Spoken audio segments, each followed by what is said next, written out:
Hey guys, माहौल जबरदस्त शानदार। आइए बच्चों, टीडीएस एंड टीसीएस बड़ा ही मस्त पॉइंट है, बड़ा ही सुंदर पॉइंट है और सर इंटरेस्टिंग टॉपिक है एग्जाम्स के लिए भी और प्रैक्टिकल लाइफ के लिए भी। आइए सबसे पहली बात करते हैं टीडीएस अंडर जीएसटी सेक्शन में 51 ऑफ द सीजीएसटी एक्ट बोलता है टीडीएस। सबसे पहली बात, टीडीएस की बात कब आएगी?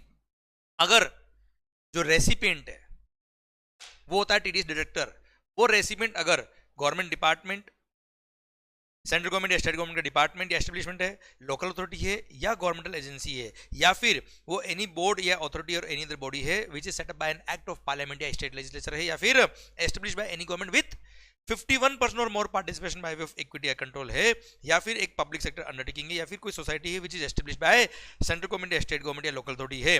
तो ये लोग अगर रेसिपिएंट है और अगर मान लो मैं सप्लायर हूं और अगर टैक्सेबल गुड्स या टैक्सेबल सर्विसेज जो मैंने इनको सप्लाई करी उसका जो कॉन्ट्रैक्ट वैल्यू है, if it is exceeding rupees 2.5 lakh, exceeding rupees 2.5 lakh without GST, अगर contract value is exceeding rupees 2.5 lakh without GST, तो ऐसे केस में इन रेसिपिएंट को बोल दिया जब जब तुम इनको पेमेंट करोगे, जरूरी नहीं पेमेंट पूरा पेमेंट एक साथ करे। मान लो कॉन्ट्रैक्ट वैल्यू विदाउट जीएसटी कितना 3 लाख रुपए है, अब मुझे ये पेमेंट करे मान लो रुपीज 10,000 रुपए का, तो भी इनको टीडीएस कट करना है। तो जब जब ये मुझे पेमेंट करेंगे तब तक उसमें से 2% टीडीएस कलेक्ट कर, टीडीएस डिडक्ट करेंगे, 1% सीजीएसटी 1% एसजीएसटी, और अगर इंटरस्टेट सप्लाई है तो सर मैंने बिल पे आईजीएसटी लगाया होगा, 2% आईजीएसटी कलेक्ट डिडक्ट करेंगे और वो गवर्नमेंट को पे करेंगे बच्चों। हाँ है ना भाई, क्लियर, डन। अब सर यहां बोल दिया क्या टीडीएस डिडक्ट करना पड़ेगा। सर ये लोग अगर रेसिपिएंट है और contract value is exceeding rupees 2.5 lakh without GST. अब पॉइंट आता है क्या, कौन कौन से category of persons are not liable for deducting the TDS. First, sir अगर आपने गुड्स या सर्विस और बहुत सप्लाई करा किसको, मिनिस्ट्री ऑफ डिफेंस को, तो ऐसे केस में टीडीएस नहीं करता है बेटा, clear, except ministry of TDS के मिनिस्ट्री ऑफ डिफेंस के अंदर सर कुछ अथॉरिटीज डिफाइन करी एनेक्सर ए में, वो आपको याद करने की जरूरत नहीं है, उनको टीडीएस करना पड़ता है। बाकी मिनिस्ट्री ऑफ डिफेंस के डिपार्टमेंट को अगर आपने सप्लाई किया तो टीडीएस की जरूरत नहीं पड़ती है। एक पीओसी ने दूसरे पीओसी को सप्लाई किया, टीडीएस की जरूरत नहीं है। या फिर मैं बताता हूं आपको इस पॉइंट का मतलब क्या है, इन लोगों ने आपस में ही एक दूसरे को सप्लाई किया, कोई टीडीएस काटने की जरूरत नहीं है।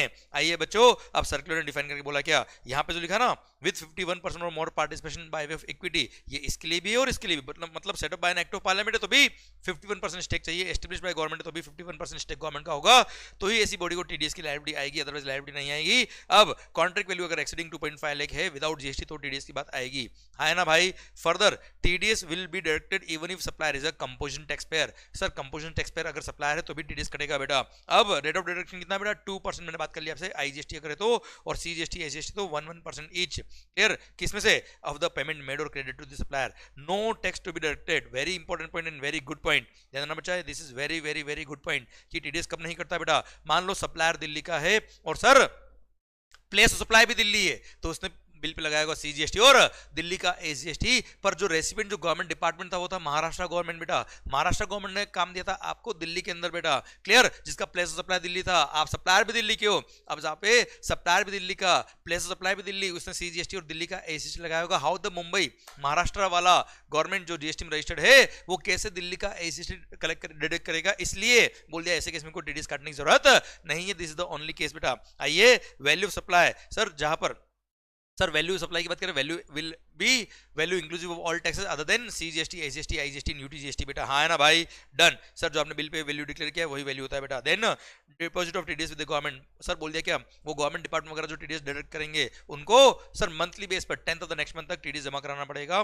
सर अगर लेट हो गया तो 18% इंटरेस्ट जो नॉर्मल लगता है वो लगेगा, ठीक है। टीडीएस सर्टिफिकेट, जिसका टीडीएस कट हुआ है उसको TDS certificate in form number GSTR 7A भी इशू करना पड़ेगा, क्लियर। फिर अब सर इनको मंथली रिटर्न फाइल करना पड़ता है in form number GSTR 7, TDS director को in form number GSTR 7 monthly return file करना पड़ेगा on or before 10th of the next month, TDS pay करेंगे और रिटर्न और सबमिट करेंगे बेटा। उसके बाद सर जिसका टीडीएस कटा है सर उसके जीएसटीआर 2B में ये ट्रांजैक्शन जाएगा और वो उसको एक्सेप्ट करेगा, तो उसकी इलेक्ट्रॉनिक कैश लेजर में ये अमाउंट रिफ्लेक्ट हो जाएगा और अमाउंट उसकी क्रेडिट हो जाएगा इलेक्ट्रॉनिक कैश लेजर में जिसका टीडीएस कटा है बेटा। अब सर ये टीडीएस की मेन बातें खत्म हो गई बेटा। अच्छा एक बात और, रजिस्ट्रेशन में मैंने पढ़ा था क्या, इन टीडीएस डायरेक्टर को एक सेपरेट नंबर लेना पड़ता है एज ए टीडीएस डायरेक्टर, भले वो सेपरेटली जीएसटी में रजिस्टर्ड हो या ना हो। अब एक सर डिपार्टमेंट ने सर एक लिस्ट जारी करी थी कि इन केस में टीडीएस काटने की जरूरत नहीं है, सिंपली क्या है compilation of all this points. But ये बहुत अच्छा पॉइंट होता है बच्चों कि किन किन केस में टीडीएस नहीं करता है बेटा। फर्स्ट, जहां पे total value of taxable supply is less than or equal to 2.5 lakh under contract, TDS की बात नहीं आएगी। हाँ जहां पे कॉन्ट्रैक्ट वैल्यू एक्सीडिंग 2.5 लाख है पर सर वो टैक्सेबल और एग्जाम दोनों सप्लाईज है, तो उसमें से taxable portion should exceed 2.5 lakh, तो ही टीडीएस कटेगा।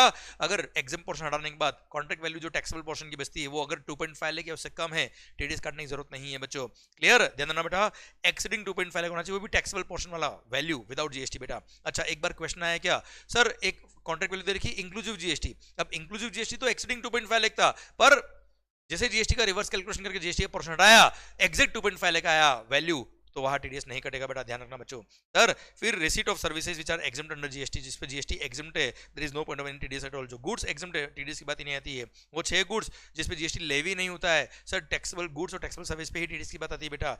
सर घूम लो झूम लो, कोई टीडीएस नहीं कटेगा। सर जहां पे सप्लायर का location and place of supply same state है, और सर जो गवर्नमेंट डिपार्टमेंट रेसिपेंट है उसका स्टेट कुछ और है, तो ऐसे केस में वो जो मैंने दिल्ली वाला एग्जांपल दिया, दे कैन नॉट सर वो कैसे दिल्ली का एसजीएसटी जमा कराएंगे जो महाराष्ट्र में रजिस्टर्ड है, इसलिए टीडीएस की बात नहीं आएगी। देन जो भी एक्टिविटी शेड्यूल 3 में कवर है वहां पर जीएसटी लगता ही नहीं है, टीडीएस किस बात का बच्चों। देन अगर रिवर्स चार्ज मैकेनिज्म में पूरा रेसिपेंट टैक्स पे करने के लायबल है, तो सर पूरा टैक्स उसको पे करना, टीडीएस नहीं बेटा, पूरा ही टैक्स उसको पे करना, there is no point of any TDS at all बेटा। अगर सप्लायर अनरजिस्टर्ड है, बिल पे टैक्स लगता ही नहीं है, बिल पे जब टैक्स लगता ही नहीं है तो टीडीएस काटने की बात आएगी नहीं। और जब सर जीएसटी वाला पोर्शन हो या जीएसटी सेस वाला पोर्शन हो, उस जीएसटी सेस वाले कंपोनेंट पे जीएसटी टैक्स वाले पोर्शन पर टीडीएस करता ही नहीं, उसको कंसीडर ही नहीं करते बच्चों। हाँ ना भाई, आइए अब आ रहा है क्या, TCS tax collection at source section 52 of the CGST बोलता है क्या, अगर कोई पर्सन ऐसे किसी इलेक्ट्रॉनिक कॉमर्स ऑपरेटर के थ्रू गुड्स या सर्विसेज सप्लाई कर रहा है, अच्छा टैक्सेबल गुड्स और टैक्सेबल सर्विस अगर सप्लाई कर रहा है थ्रू सच ईसीओ, जहां पे कस्टमर जो पेमेंट कर रहा है पहले ईसीओ के अकाउंट में आता है और उसके बाद अकाउंट सेटलमेंट होता है, सर उस सप्लायर का, तो ऐसे केस में सर उस ईसीओ को बोल दिया जब जब उस सप्लायर को तुम पेमेंट रिलीज करोगे, सर जब उस सप्लायर को आप पेमेंट करोगे तब सब उस अमाउंट में से 1% टीसीएस कलेक्ट करोगे, 0.5% सीजीएसटी, 0.5% एसजीएसटी। अगर उसने इंटरेस्टेड सप्लाई किया था तो, और जो भी उसने सप्लायर ने इंटरेस्टेड सप्लाई किया था उस पे 1% आप आईजीएसटी कलेक्ट करके गवर्नमेंट को पे करोगे। इनको भी मंथली स्टेटमेंट फाइल करना पड़ता है sir, TC statement by 10th of the next month in form of GSTR 8, और एनुअल स्टेटमेंट भी सबमिट करना पड़ता है on or before 31st of December बच्चा। अच्छा, जहां पे सेक्शन में 9 लगता है, जहां पे पूरा लायबिलिटी सप्लायर ही मान लेते हैं ईसीओ को, स्विगी जोमेटो वगैरह के केस में, सर ओला उबर के केस में, वहां तो पूरा ही टैक्स ईसीओ को पे करना है, वहां कोई टीसीएस की बात नहीं आएगी बेटा, ठीक है। जहां पेमेंट पहले ईसीओ अकाउंट में आता है और फिर ईसीओ अकाउंट सेटलमेंट करता है सप्लायर का, वहां पर टीसीएस की बात आती है। जहां पे कस्टमर जो पेमेंट कर रहा है डायरेक्ट ईसीओ के अकाउंट में आ रहा है, वहां पे भी टीसीएस की बात नहीं आएगी। रेट ऑफ टीसीएस कितना है बच्चों, टीडीएस में 2% रेट है, यहाँ पर 1% रेट है बेटा, और अगर इंटरेस्ट सप्लाई हुआ तो 0.5% सीजीएसटी, 0.5% एसजीएसटी। अब ये 0.1 मैं 1% बोलूंगा पे, ठीक है। अब 1% जो टीसीएस कलेक्ट करना किसका, net value of taxable supply का। अब आता है क्या net value of taxable supply क्या होती है, जैसे जनवरी महीने की बात करें हम, तो जनवरी महीने में कितना आउटपुट सप्लाई किया, अच्छा ये वैल्यू विदाउट जीएसटी की बात कर रहा हूं बेटा, कितना आपने वैल्यू सप्लाई किया माइनस कितना वैल्यू का गुड्स या सर्विस रिटर्न हो गया। क्लियर, उसको बोलते हैं क्या, जनवरी महीने में जिस पीरियड के लिए आप अकाउंट सेटलमेंट करते हो उस पीरियड में कितना सप्लाई किया माइनस कितना रिटर्न हुआ, net value of taxable supply. है ना भाई, value shall include all taxes but other than GST. Sir 10th of the next month तक अमाउंट डिपॉजिट करना पड़ेगा। सर इन फॉर्म नंबर जीएसटीआर 8 इनको रिटर्न फाइल करना पड़ता है बेटा। इन फॉर्म नंबर 9B इनको एनुअल स्टेटमेंट सबमिट करना पड़ता है on or before 31st day of दिसंबर बच्चों। Sir nil GSTR 8 need not be filed in case if there is no TCS liability in that period बेटा।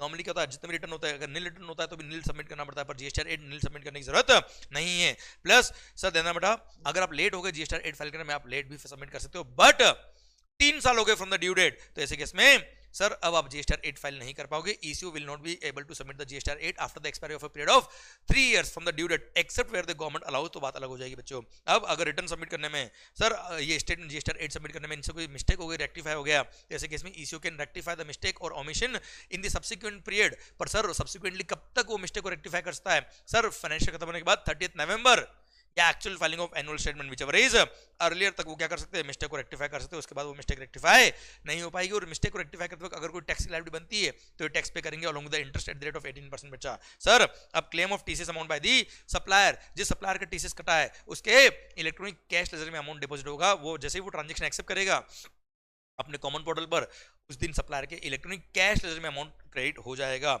Notice to the operator, sir deputy commissioner या उसके above rank वाला officer sir ECO को एक notice issue कर सकता है requiring him to submit the information and stock का जितना भी इन्फॉर्मेशन है, कौन कौन सप्लायर उसके थ्रू सप्लाई करे, सारी इन्फॉर्मेशन मांग सकता है और उसको विद इन 15 वर्किंग डेज ये सारी इन्फॉर्मेशन सबमिट करनी पड़ेगी। अगर ये सबमिट नहीं करता है इन्फॉर्मेशन या गलत इन्फॉर्मेशन सबमिट करता है तो penal action can be taken against the ECO under section 122 plus it shall be liable to penalty which may extend to ₹25,000 under CGST. मतलब टोटल पेनल्टी क्या 50,000 रुपए बेटा। Clear. Now other key point relating to registration under GST मैं already पढ़ा चुका हूं registration chapter में। वहां बोल दिया क्या हर वो ईसीओ जिसको टीसीएस की लायबिलिटी आती है उसको कंपलसरी रजिस्ट्रेशन होता है। ये तो बात हो गई ईसीओ की। सेकंड बात है हर वो सप्लायर ऑफ गुड्स और सर्विसेज जो ईसीओ के थ्रू सप्लाई कर रहा है गुड्स और सर्विस उसको भी कंपलसरी रजिस्ट्रेशन है अगर वहां टीसीएस एप्लीकेबल होता है तो। पर अगर आप सर्विस सप्लायर हो तो ऐसे केस में सर आपका जब तक aggregate turnover threshold limit cross नहीं होता तब तक आपको एग्जाम कर दिया फ्रॉम रजिस्ट्रेशन। प्लस अगर आप गुड्स के भी सप्लायर हो, अगर आप गुड्स के भी सप्लायर हो तो आपको भी एग्जाम कर दिया फ्रॉम कंपलसरी रजिस्ट्रेशन जब तक आपका थ्रेशोल्ड लिमिट से टर्नओवर क्रॉस नहीं होता। एक्सेप्ट सर कुछ एक्सेप्शन बात ये है सर वहां पे कुछ कंडीशन फॉलो करनी पड़ेगी, जैसे आपको यूनिक एनरोलमेंट नंबर वगैरह लेना पड़ेगा, मल्टीपल स्टेट में आप सप्लाई नहीं कर सकते, इंटरस्टेट सप्लाई नहीं कर सकते, इन कंडीशन का आपको ध्यान रखना पड़ेगा। Clear done. सरकार अब सिंस ईसीओ के थ्रू अगर आप सप्लाई कर रहे हो और अगर आप रजिस्ट्रेशन नहीं करा रखा आपने, आप एग्जम्प्टेड फ्रॉम रजिस्ट्रेशन हो तो ईसीओ को भी ये बातों को ध्यान रखना पड़ेगा। First sir if you are supplying the goods, if you are supplying the goods through such ECO जहां पे टीसीएस एप्लीकेबल भी होता है पर अगर आप जीएसटी में रजिस्टर्ड नहीं हो, आपको एग्जम्पशन दे रखा फ्रॉम रजिस्ट्रेशन, तो ईसीओ को क्या बातें ध्यान रखनी है। सबसे पहली बात सर आपके पास एनरोलमेंट नंबर होगा तभी ईसीओ आपको अलाउ करेगा from for supplying the goods through it's platform, वरना वो गुड्स क्योंकि आप इंटरसेट सप्लाई नहीं कर सकते वहां पे आपका रजिस्ट्रेशन नंबर नहीं है सर, कंट्रोलिंग होनी चाहिए इसलिए एनरोलमेंट नंबर होना चाहिए। सेकंड आप इंटरसेट सप्लाई नहीं करने चाहिए। थर्ड टीसीएस कलेक्ट करने की जरूरत नहीं क्योंकि वो रजिस्टर्ड नहीं है सप्लायर, ठीक है। देन सर जब अपना जीएसटी 8 सबमिट करेगा ईसीओ तब आपके जो ट्रांजेक्शन थे वो भी उसमें डिक्लेयर होने चाहिए। प्लस जहां पे multiple e commerce operators involve होते हैं सर इसके लिए एक सर्कुलर आगे दे रखा है मैं तुम्हें बताऊंगा। तो जो सप्लायर साइड का जो ईसीओ होता है मतलब अल्टीमेटली सप्लायर को जो ईसीओ पेमेंट रिलीज करता है वो सप्लायर पे टीसीएस के सारे प्रोविजन अप्लाई होंगे। क्लियर। ये यहां पे लिखा हुआ है मल्टीपल ईसीओ केस में। आइए अगर आप कंपोजिशन स्कीम सप्लायर हो और अगर आप गुड सप्लाई करते हो थ्रू ईसीयू तो आप एलिजिबल हो कंपोजिशन स्कीम के लिए। पर हाँ अगर आप सर्विस सप्लायर हो और अगर आप ईसीयू के थ्रू सर्विसेज सप्लाई करते हो और अगर आपने कंपोजिशन स्कीम ले रखा तो you will be in eligible for composition scheme. Composition scheme लिए आप एलिजिबल नहीं हो ऐसा हमने कंपोजिशन में पढ़ रखा है बेटा। पर अगर आप गुड सप्लाई करो yes still you can remain in composition scheme even if you are supplying the goods through ECU जहां पे टीसीएस एप्लीकेबल होता है। अब वहां पे कंडीशन क्या बेटा ईसीयू को ध्यान रखना पड़ेगा क्या। सबसे पहली बात ये इंटरसेट सप्लाई नहीं होना चाहिए। सेकंड वहां पे टीसीएस कलेक्ट होगा क्योंकि ये जीएसटी में रजिस्टर्ड है इसको टैक्स पे करना है 1% टीसीएस कलेक्ट करो हमें कोई तकलीफ नहीं है। सेकंड जीएसटी 8 फाइल करते वक्त इसके सारे ट्रांजैक्शन भी आपको डिक्लेयर करने पड़ेंगे। आइए sir now FAQs issued by GST department sir for TCS. सबसे पहली बात सर अगर sir ECO is it necessary for ECO sir to have a separate registration for TCS as well as yes answer is yes. मतलब अगर मान लो जैसे Amazon.in खुद की सप्लाईज के लिए खुद के कमीशन वगैरह के लिए खुद जीएसटी में रजिस्टर्ड है पर सर उस पर अगर टीसीएस की लायबिलिटी आती है तो उसको क्या सेपरेट नंबर लेना पड़ेगा as a TCS collector. Answer is yes उसको सेपरेट नंबर लेना पड़ेगा। क्लियर। सेकंड सर अगर सप्लाईज एग्जम्प्ट है तो क्या टीसीएस कलेक्ट करना है obviously no there is no point of tax at all तो there is no point of any TCS at all.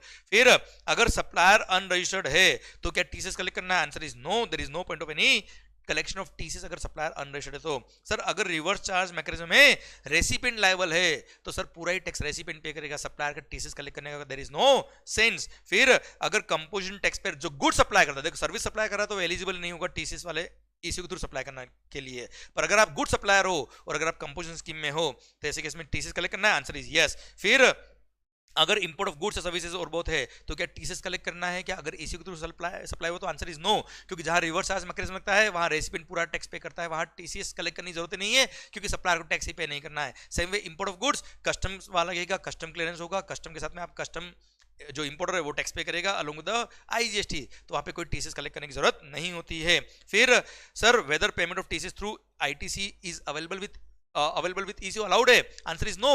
Sir ECU क्या कर रहा है टैक्स कलेक्ट कर रहा है और टैक्स कलेक्ट करके गवर्नमेंट को पे करेगा इसलिए टैक्स पे करते वक्त उसको ये अमाउंट कैश में ही पे करना पड़ेगा इलेक्ट्रॉनिक कैश लेजर के थ्रू ही पे कर पाएगा। मतलब ईसीयू के पास मान लो कोई आईटीसी पड़ा है तो आईटीसी उसके आउटवर्ड सप्लाई को पे करने के लिए आईटीसी यूज होता है यार। ये टीसीएस को कलेक्ट किया it is not there outward supplies इसलिए ECU has to paid the amount of TCS collected in cash only. Sir फिर क्या होता है सर, जो गुड्स रिटर्न होती है उसका क्या ट्रीटमेंट होगा, हम ऑलरेडी बात कर चुके हैं, net value of taxable supply पे ही टीसीएस कलेक्ट होता है। तो जब भी गुड सप्लाई किया, जैसे जनवरी महीने में 10 लाख का सप्लाई किया, 8 लाख का रिटर्न हो गया, तो net value of taxable supply कितना है 2 लाख रुपए, तो 2 लाख पे ही टीसीएस कलेक्ट करना है। और अगर मान लो कभी सर नेट रिटर्न जो है वो क्या हो गया है, sales returns are more than the actual sales, जैसे जनवरी महीने में रिटर्न हुआ कितना 13 लाख का और एक्चुअल सेल था कितना का 10 लाख का, होता ना दिसंबर महीने का भी कुछ सेल रिटर्न जनवरी महीने में आया, तो ऐसे केस में क्या नेगेटिव टीसीएस कलेक्ट करना, आंसर इज नो। ऐसे केस में value shall be deemed to be nil, और यहाँ पे इग्नोर करना है, कोई टीसीएस कलेक्ट करने की जरूरत नहीं है,